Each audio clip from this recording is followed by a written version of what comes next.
Քանի շունչ կա քո մեջ, ապրիր, քանի դեռ ապրում ես։ Ու գիտեք, մենք այս կյանքը, մենք այս խաղաղությունը առաջին հերթին փնտրում ենք մեր ընտանիքներում։ Որովհետև երբ որ ընտանիքում դու սա չունես, տան դռնից դուրս, գիտեք ինչ, հաջողությունները իրանք չեն բերում այն խաղաղությունը, որը դու կարող ես տանը ստանալ։ Բայց երբ տունը քո ուժեղ տեղն է, դռնից դուրս ինչ էլ որ կատարվում է, կարող է ազդել տրամադրությանդ վրա,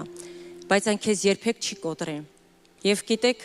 երբեմն մենք փորձում ենք այս խաղաղությանը, որը որ չունենք, հասնել ճշմարտությունով,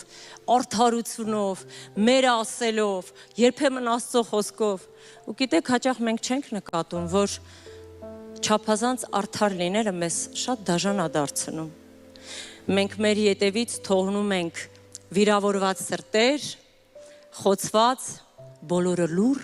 իրանց սենյակում, կարևորը ես ճիշտ եմ, միայնակ հպարտ մեկը, ես իմ խոսքն ասեցի։ Սիրելիներս, ինչ ունենք իրար ապացուցելու։ Գերագույն հաճույքը դրանք ճոխ հյուրանոցները չեն, ճանապարհորդությունները չեն, լավ թանկանոց, ռեստորանները չեն։ Ինչն է մարդուն պետք երջանկության համար։ Մտնեմ տուն, շեմից դիմավորեն ժպիտով, մեկը վերարկուն վերցնի, մյուսը ձեռքից տոպրակը վերցնի, խոհանոցում գուցե համեստ, բայց արդեն հացը տաքացված է։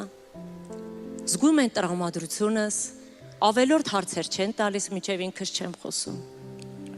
Ապրենք, քանի դեռ ապրում ենք, սիրելիներս, ու կարողանանք կյանք տալ մեզ հետ ապրողներին։